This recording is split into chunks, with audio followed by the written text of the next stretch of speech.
Welcome to Living the Next Chapter. It's Dave. Glad to have you here. I have a guest with me who wrote a book for first-time dads called, ready? First Time Dad. Oh, come on. Right? There you go. It's right in the title. So if you know somebody who is going to be having a new life added to their home, this is the perfect book for you to share. Or for you, if it's you. If it's you, congratulations. First Time Dad is the book title. James has a podcast as well, and it is called Dad Mind Matters. Dad Mind Matters, Parenting, Marriage, and Mental Health for Men. It's a great podcast, by the way. Short little episodes. And if you want somebody with mad ukulele skills, yeah, James has got you covered. So go check out his podcast, link in the show notes. Be sure to click over there. Support James in the beautiful UK. He's here to talk about his book, though. First Time Dad, here on Living the Next Chapter. Happy to have you here. Again, great episode to share with any dads out there. Whether you are a new dad-to-be, you are like me and your kids are all gone, this is still a great episode for all dads to talk about how we can be great first-time dads. Here you go on Living the Next Chapter. Here's a little taste of his podcast, and then we're going to jump right in. Here we go. Hi there, my name's James, and thank you so much for checking out my podcast, Dad Mind Matters, helping men to safely navigate family life without losing their minds. Okay, everyone, welcome to the podcast. Nice to have everyone here. My guest is joining me from the beautiful UK, and James is here, James Macdonald. So excited to have James on the podcast. We'll be talking about his ebook. His book's called First Time Dad, and so happy to have James here on the podcast. Welcome to Living the Next Chapter, James. Nice to see you. Yeah, likewise, David. Thank you so much for having me as a guest on your show. I'm really excited. And yeah, we're in Brighton on the east coast, on the south coast of the UK. So literally, if you were in London and went straight down about 50 miles, you'd hit Brighton. And that's where we are. And we talked earlier. You have an interesting thing that you do, your day job, I guess you'd say, and you help people there in your community. Can you share a little bit about what you do? Yeah, of course. I work for the council and work in the Brighton Seafront office. So we are the lifeguard service all year round. So in the lifeguard service season, which is from May through to September, we manage a team of about 20 lifeguards. But then all year round, out of season, we are the lifeguards. So we're all qualified beach lifeguards. Which is a qualification we have to renew every year. We have to do a 400-meter swim test in 7.5 minutes. And I have had to go in the sea at all times of the year and pull people out of the sea. And sadly, I've had to do sort of CPR and, use a defibrillator. And we have quad bikes that we have to sort of go up and down and patrol the beaches. And it's an interesting job. It can be very fulfilling. It can be very emotional, but it's an interesting job. And I think it's one of the reasons one of the main drivers between setting up a podcast to support men and sort of specifically men like myself who have struggled with their mental health. A lot of the incidents we are called to support are mental health related or sort of suicide, unfortunately. But yeah, no, it's a great job. And I've got a good, pretty amazing view from the office. I've got the sea, and I get to go in the sea on my lunch break, and yeah, it's interesting. It's great for you, for somebody like myself who's kind of in somewhat far away from the ocean where I am. I would love to do that. I had a chance to go to Nova Scotia here in Canada, and I was out there for a week. And in the evenings, I had a rental car, and I was by myself. So I'd tell people in the office, I'm going to go to the ocean, and they're like, "Awesome, go to the ocean." I'm like, yeah, I've never been there. I've never seen the ocean before. They're like, I live here. I see it every day. You kind of forget how gorgeous and how amazing that is, right? Well, that's the thing. I think you take it for granted. I mean, I bike along what's called the Undercliff, which is a sort of a walkway. It's about 6 miles from where I live to where I work. And yeah, I cycle past the sea every day. And you do take it for granted when it's on your doorstep, definitely. And now I live near Niagara Falls. Excuse me. And Niagara Falls is a natural wonder, and people travel the world to see Niagara Falls. And I'm like, yeah, it's just over there. Yeah. And I'm like, oh yeah, it is. You got to stop and realize the amazing beauty that's around you, because That's a big important thing, I think. Yeah, I agree. Good. So let's talk a little bit about your book. Can you take me back to the beginning of the idea to write First Time Dad? Yeah, I the book is a 42-week guide about basically the 42-week guides of pregnancy, and it's very much from a point of view of I give an account of what's happening week by week for your child. So as it's development, developing what sort of growth stage it's at, but also what's happening not only for your partner, her body, but also potentially your relationship, sort of the pressures, what may be going on, what barriers may happen, from week 1 to week 42. Because I think certainly when I became a dad in 2012, we've got 3 children. I was surprised and a bit disappointed that there seemed to be not a lot out there for men to kind of prepare you for, the biggest life-changing thing you will ever go through of becoming a parent. And I kind of wanted to write my sort of recollections of it. I've struggled with my mental health for years with sort of depression and OCD, and I found that I think just the stress and potentially fatigue of going through pregnancy and trying to support my partner and trying to help her, and I think just also coming to the idea myself that I'm about to become a parent. My life is going to change beyond all recognition, and I don't know what that's going to be. That can trigger your mental health. I hope the book's entertaining. I hope there's elements of pathos in there. I hope there's elements of humor, because there's a lot of humor in parenting and relationships and just what happens. I think there's a lot of funny things that go on. But yeah, no, it's on Amazon now. It's in paperback, but you can also buy it on Kindle. I think I've sold 22 copies so far. Don't get me wrong, if it helps to pay the mortgage, that's fantastic. But what I'm really excited about is I really hope it helps some dads, maybe some dads who struggle with mental health and are just a bit overwhelmed by, oh my goodness, I don't know what I'm going to do. I'm about to become a dad, and it's putting a lot of pressure on me or my partner or our relationship. So hopefully there's something in there that might help someone. Nice. That's the nice thing too, is when you go looking for a resource and you don't find it, then it's like, well, maybe I'm the person to write that. I'm the person to make it. Yeah, I think well, it's that you be the change. I think it's Gandhi that said, "Be the change you want to see in the world." Yeah. Or I might have been Winston Churchill. I think I'm mixing my quotes, but I think, I think that's the thing. If there's something that you have an idea or you have a perspective you think might help someone, specifically at the moment where life is very difficult for lots of people around the world. I mean, economically, life is very stressful. If you've managed to find a way out of an adverse situation, either a relationship or financial, or I don't know. I think I'm a firm believer that everyone has a book in them. I really believe that everyone has a story or a perspective or a way of looking at something that could help someone else. I love that. Yeah, I agree with you. I believe everyone does have a story in them. The big thing is, though, I think, is people maybe get stuck in the early days of writing their story that A, who am I to write this book? Or B, I don't know how. So was there anybody there helping you at the beginning for writing your book?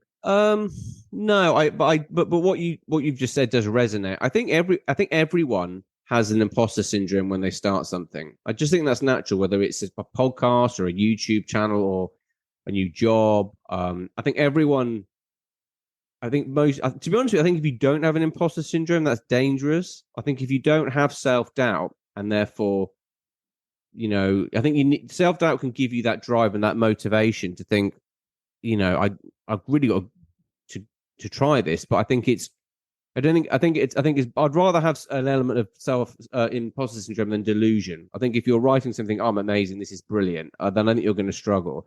Whereas I think if you're a bit more realistic and maybe think, well, I'm going to write something, but it might not be my first draft, might not be brilliant, and you're quite humble about it, and you're prepared to show people and prepared for feedback, then you're more likely to actually write something that's successful. Because ultimately, and this might sound harsh, if you're trying to write a book that you would like to sell on Amazon, I think the one thing you've got to remember is actually no one cares specifically about you yet, or your story personally. What they're wanting is, okay, why am I going to buy this book? What will this book you?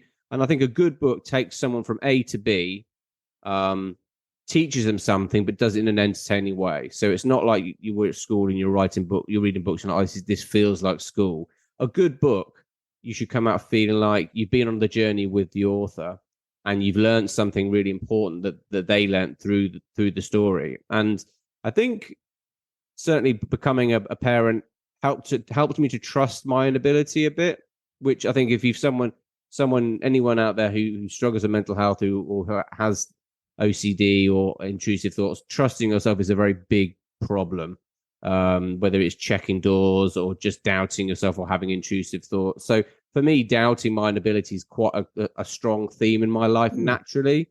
And I think just the idea of, who am I to write a book, and you kind of worry about things. And actually, I think it's good to do these things, to challenge yourself and give it a go. Worst case scenario, it ends up not being the success you think it is, or even worse, it becomes a bit of a nightmare and it becomes an amusing story you tell to your friends in the pub or over a dinner party. But you learn so much by challenging yourself and doing things a bit out of the ordinary.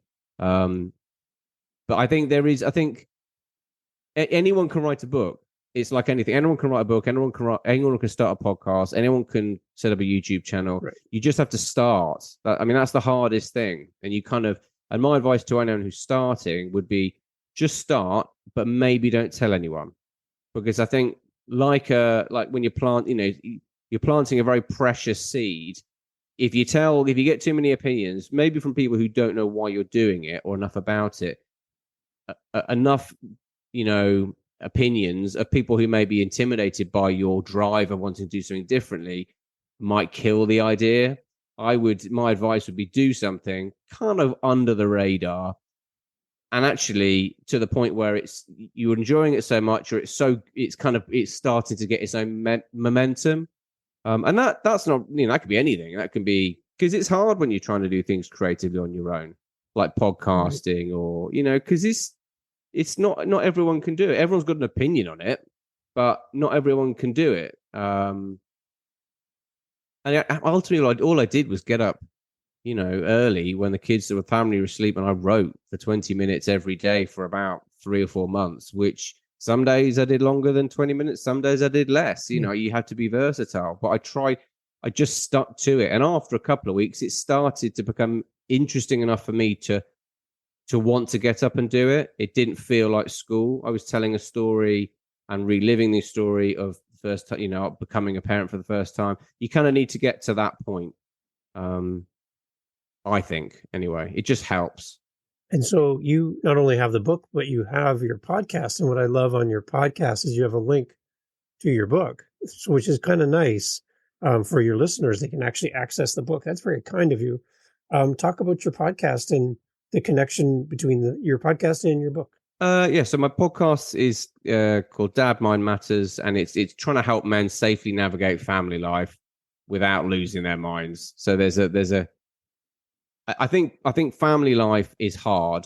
I think becoming a husband or a father is incredibly hard. You only ever get 50% of the votes, so you can work incredibly hard, and things can still go wrong and can be a challenge. So and a little bit like when I first became a parent, there didn't seem to be much in the way for dads to know. Yeah. To be honest with you, I don't think there's much for men. If you search sort of podcasts for men, there's not an awful lot out there. There are some great ones, like yours and what you're doing, but there's not anything like the amount that I think of support there is for women.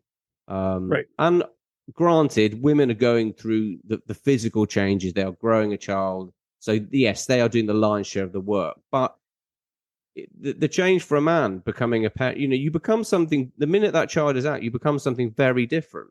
And that could be really difficult to get your head around. So Dad Mind Matters is a podcast I post twice a week, and on all sorts of topics to do with parenting, marriage, and mental health. I happily will send anyone who wants a digital copy of the book. All I would ask is that they give me a review of it on Amazon once they've had a look at it. But and I'm sure you this resonates with you, or maybe it does. The interesting thing actually with anything like podcasting is actually when you get the feedback and someone you manage to really connect with someone on the other side of the world who you're probably never going to meet, but you've created something that has resonated with them and maybe helped them. That's such an amazing thing to be able to do. And once that happens, and it will inevitably, I think, if you start podcasting or writing or producing any content, yes, you might get some negative comments, but you will get people say, "I really enjoyed that," or "That really made me laugh," or "That really made me think of it from a different perspective." And I think that's a really positive thing that we need more of in the world. Yeah, I'm just scrolling through your podcast, and I love the titles of your episodes. So many great things about just your relationship with your son, your daughter, how to support your partner. Like, there's so many great topics that you have here. Where are you pulling your ideas for your podcast from? Inspiration of maybe good TED Talks I've written. A lot of it is a combination of really, I don't know, mistakes I've made as a parent, things that have gone well, usually through trial, usually through error. But anything that's worked or I remember has worked, I try and think that, what, I could break that down into a 5 or 10, 10 things you need to take to the park when you take your child to the park, or 10 ways to encourage, to strengthen your relationship with your son or your daughter or your mother-in-law, or your, ways to sort of keep your marriage exciting and the passion, because it's hard. And I don't think these things they are on the internet, they are there. But I just think that there could be more of them. There could be more people that say, God, I feel really stuck. I think it's difficult for a man sometimes. I think our role is a lot more blurred than maybe our father's role were. My dad went out to work.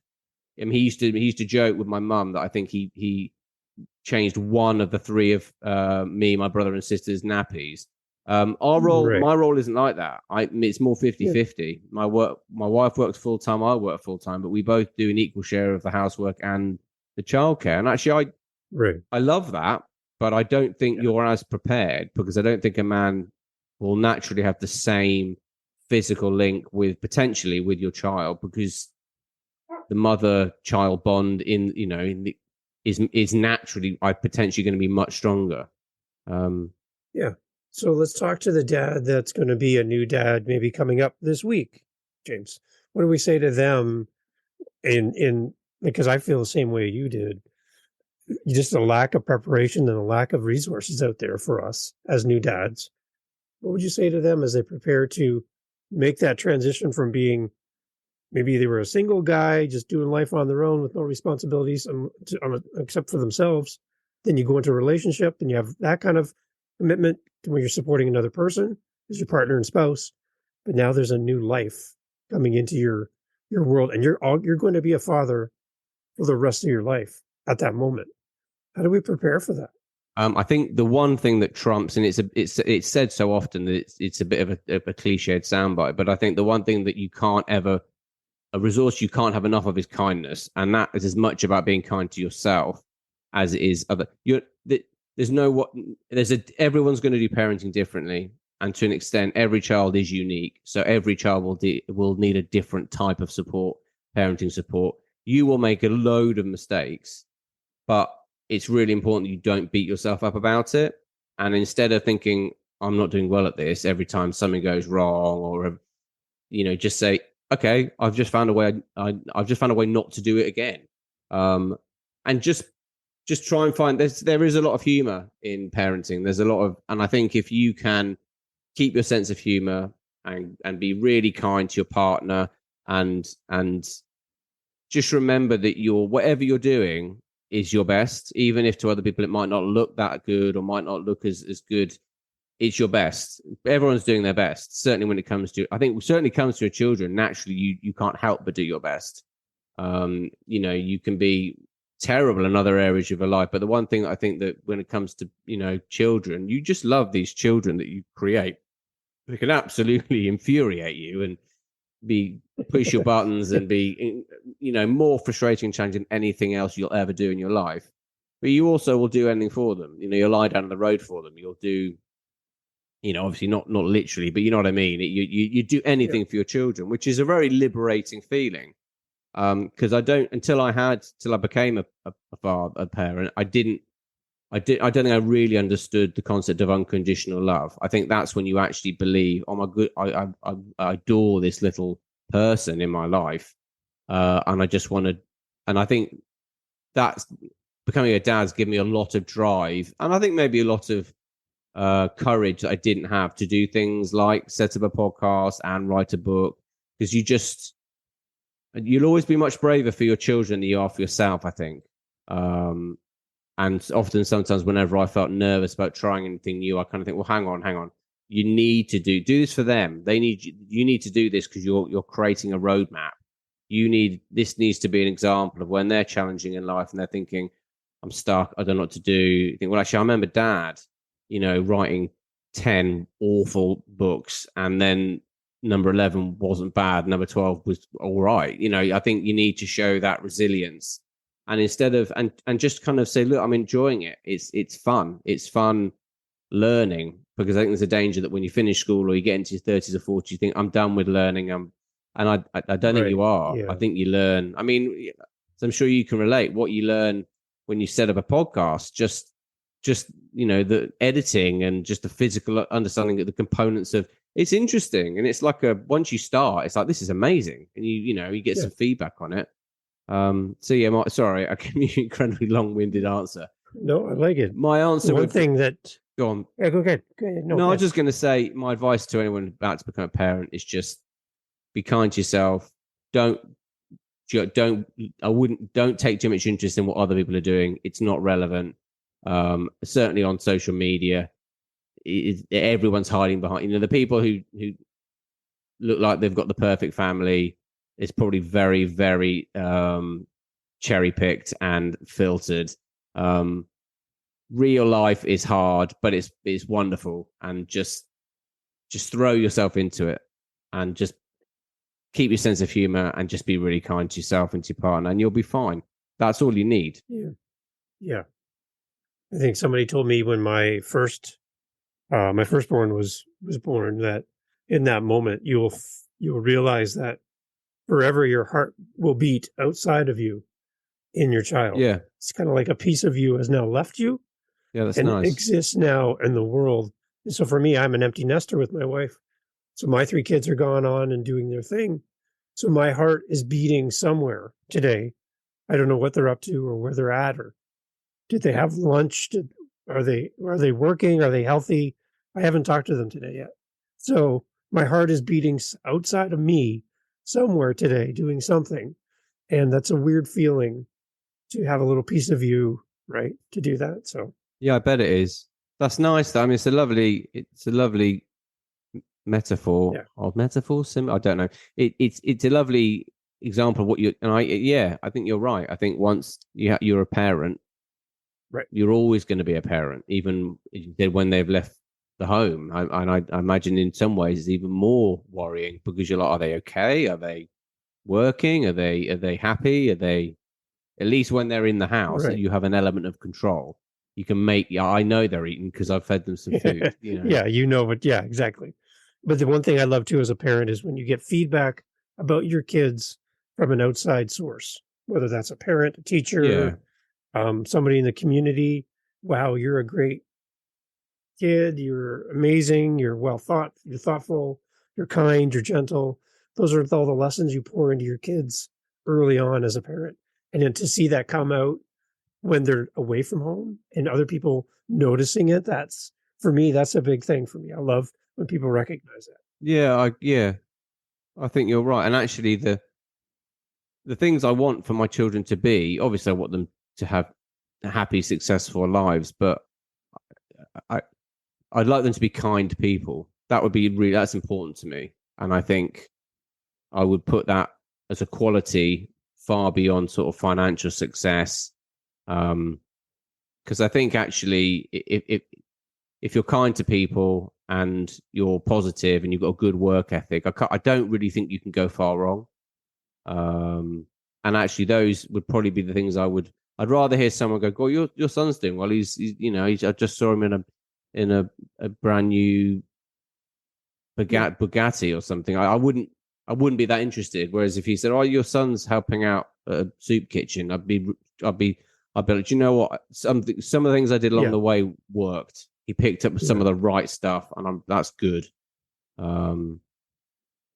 Because I think it's the stuff that I think there's a saying: people never remember what you did or said, but they always remember how you made them feel. And I think that's pretty much true.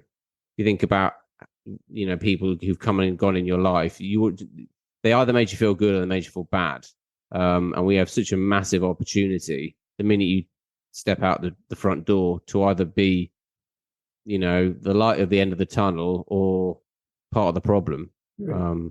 The other thing too, James, is it's one thing to write a book for strangers to read or create a podcast for strangers to listen to who you may never meet. It's another thing to address the audience inside your own home. So you have kids that are looking up to you, a partner that's looking to you as a spouse. That's a different audience. These people know you, right? And they're watching you and they're learning from you. They might not always pick up on every word, but they pick up on your actions and how you treat yourself as a dad, as a man.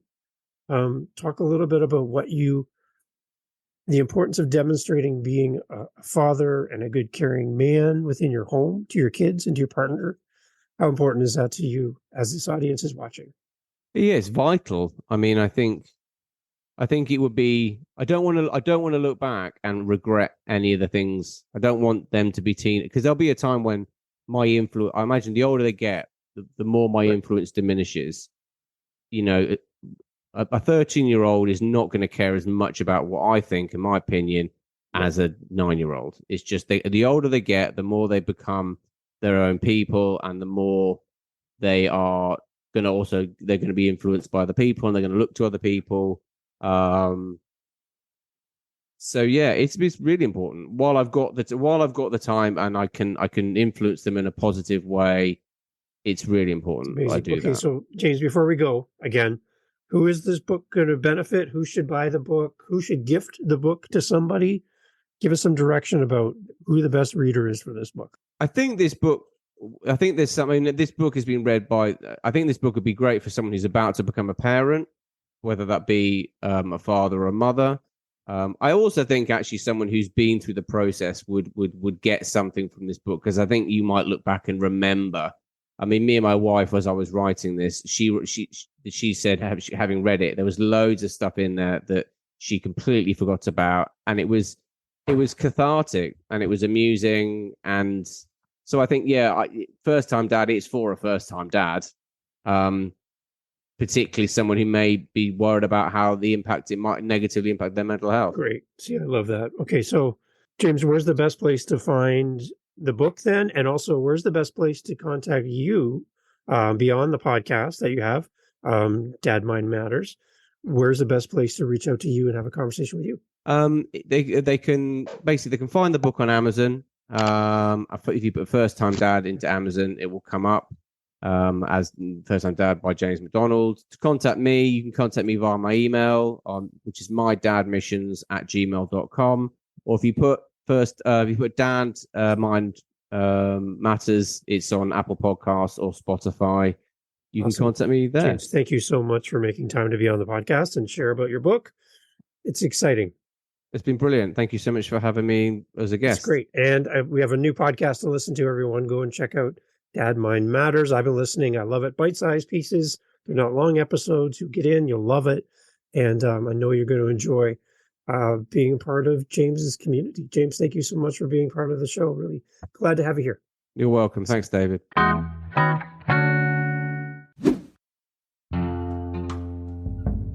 Okay, well, thank you for being here on Living the Next Chapter.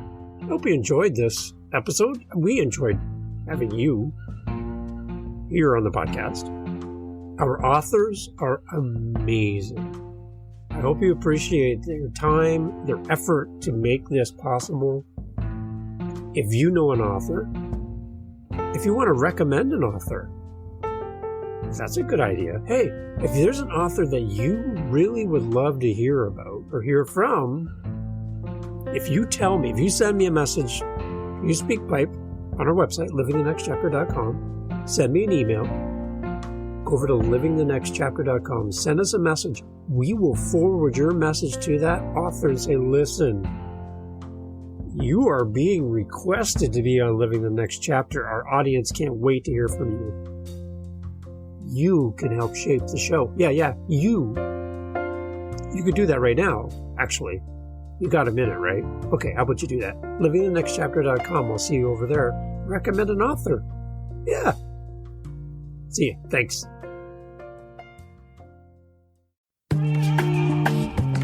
Mindshift Power Podcast, the podcast for teenagers and those who work with them. There's a huge problem in America today. There's a very large disconnect between teenagers and the adults who work with them.